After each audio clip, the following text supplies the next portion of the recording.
निर्माण। प्यारे बच्चों, आज का जो विषय हमारा रहेगा वो एक अलग तरह का विषय रहेगा। आपके लिए बहुत इंटरेस्टिंग होगा, रुचिपूर्ण होगा। आप देखेंगे हिंदी विषय के बाद हमने लिखा है उप विषय के पाठ को कैसे पढ़ें। आप सोच रहे होंगे कि पाठ तो हम सबको पढ़ना आता है। बिल्कुल सही सोच रहे हैं आप। जिसको हिंदी पढ़नी आती है उसको पाठ भी पढ़ना आता है।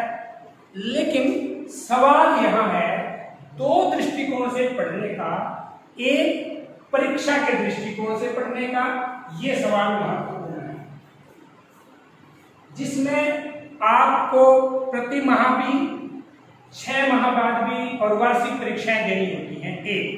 एक पढ़ना होता है अपने सर्वांगीण विकास के लिए। इसमें बहुत सारी बातें आती हैं, बहुत सारी बातें इसमें आती हैं।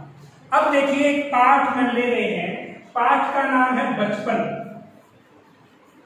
ये कहानी है असल में, ये लिखी है कृष्णा शोभती ने।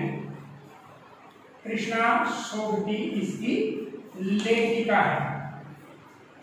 अब जब हम इस पाठ को पढ़ते हैं तो देखिए कि मैं तुम्हें अपने बचपन की ओर ले जाऊंगी। तो इसी लाइन में मैं शब्द आया, हमने लिखा। इसी लाइन में, इसी पंक्ति में बचपन शब्द आया, हमने लिखा कि मैं तुमसे कुछ इतनी बड़ी हूं कि। तुमसे शब्द आया, हमने लिखा कि तुम्हारी दादी भी हो सकती हूं, तुम्हारी नानी भी। हमने दादी भी लिख दिया, नानी भी लिख दिया। इसी में जब हम पढ़ते हैं आगे तो आता कि बचपन में कुछ फ्रॉक तो मुझे अब तक याद है, हमने फ्रॉक भी लिख दिया। इसी में आगे आता है निक्कर, हमने निक्कर भी लिख दिया। और इसी में आता है एक शब्द, आप पंक्ति पढ़ रहे हो, देखिए, हाँ मैं इन दिनों कुछ बड़ा बड़ा यानी उम्र में सयाना महसूस करने लगी हूं। तो हमने शब्द सयाना भी लिखा है। तो ये लिखने का, इस तरह से पढ़ने का भाव क्या है? क्योंकि हमारा उप विषय है कि पाठ को कैसे पढ़ें, और फिर हमने दो चीजें निकाली कि परीक्षा की दृष्टि से और सर्वांगीण विकास, अर्थात एक पाठ को पढ़ के हम किस तरह से पाठ से निकाल के बहुत सारी चीजों को सीखने का प्रयास करें। अब देखिए, जो तुमसे लिखा, मैं लिखा, मुझे लिखा, ये सारे सर्वनाम हैं।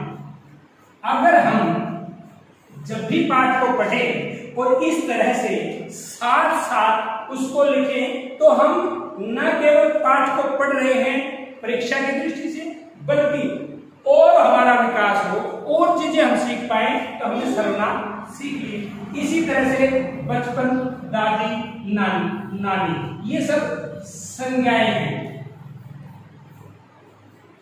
तो हमने संज्ञा सीख ली। अब आप देखिएगा सयाना, चॉकलेटी, धारी वाला, ये सब किसी की विशेषता प्रकट करते हैं। इसका मतलब ये विशेषण है। इसी तरह से हमने लिखा कि शताब्दी, ये भी इसी पाठ में पढ़ते हुए आता है। शत माने 100 वर्षों का समूह, अर्थात ये समास हो गया। इसी तरह से हमने नीचे लिखा है अलग से फ्रॉक, निकर, स्लेटी। ये हिंदी भाषा के शब्द नहीं है। जब हम शब्द सीखते हैं और शब्दों के वर्गीकरण में जाते हैं तो वहां आते हैं कि देशी शब्द होते हैं, विदेशी शब्द होते हैं। तो ये सारे का सारे विदेशी शब्द हैं। यानी कि जब हम पाठ को पढ़ रहे होते हैं तो साथ साथ हम ये चीजें भी सीख सकते हैं।